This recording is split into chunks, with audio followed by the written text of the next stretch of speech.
I've spent a lot of time in this building over the last 6 years. There's times that I've been here by myself. I can hear the boards creaking like somebody walking down the hallway or something. I'll hear talking sometimes, and it's always muffled. There's definitely things that I can't explain that happen here.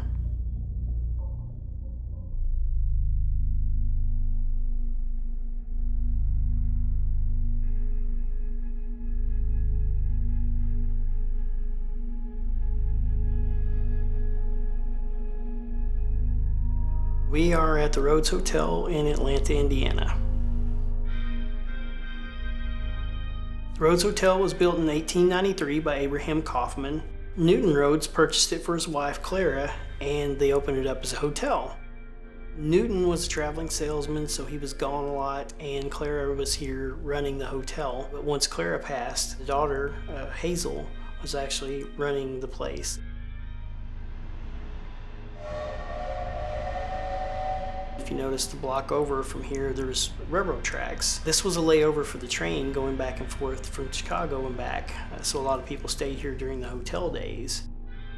Eventually, after Newton passed, the rumors are that Clara wanted to keep the doors open to the place, so it became a speakeasy and a brothel.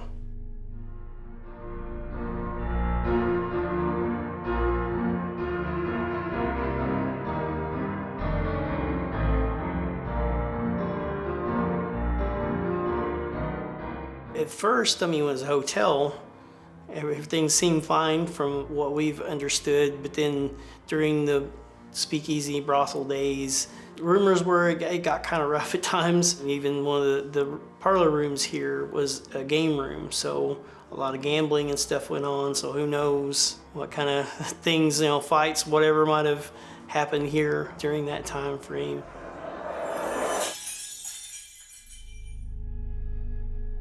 There's rumors that Dillinger and Capone had spent time here. People would say, well, Dillinger would come up through the back door and spend time here at the hotel.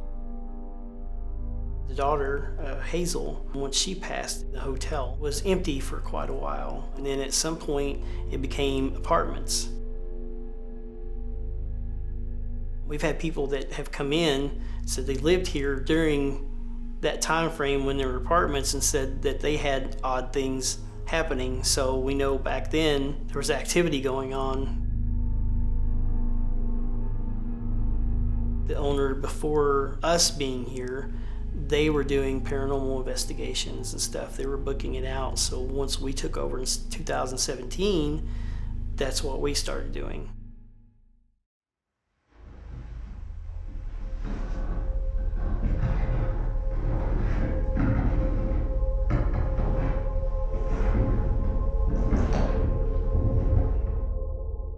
I've been here at Rhodes Hotel for probably about a little over 6 years now.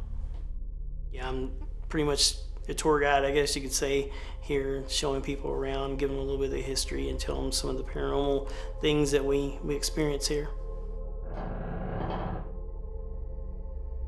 We offer public investigations that we do every month. We also do private investigations that people can do, or if you're brave enough, you can rent the place out for the entire night and do a full overnight, which is 7 p.m. until 10 a.m. the next morning. People come in just for the history of the place, want to see the inside of it. Then we have the ones that have watched the paranormal shows that are just kind of getting in to paranormal investigations. Then we have the ones that are just full on bringing all kinds of equipment in and going in, just with everything to try to see if they can capture something.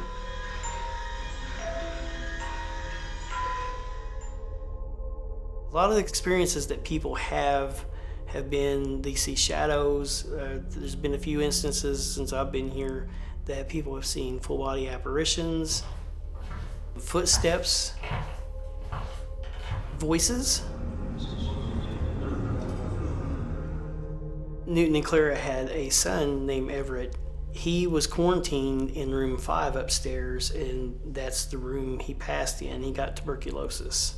People go into his room quite often and experience like a heaviness in their chest. People cough.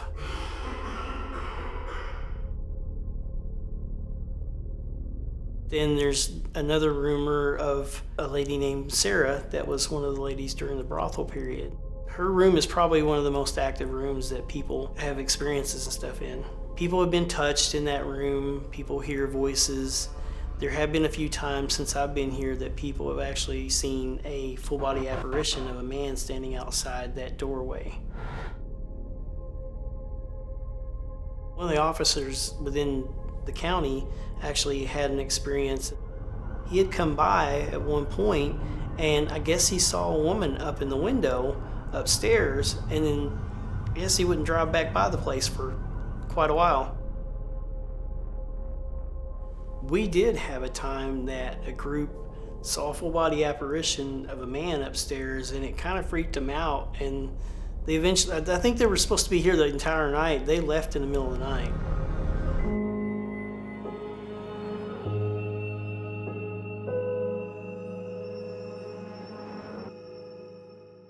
We want to keep doing the paranormal investigations to help raise money for the building so we can keep working on restoration of the building. Hopefully it'll be here for another 130 years.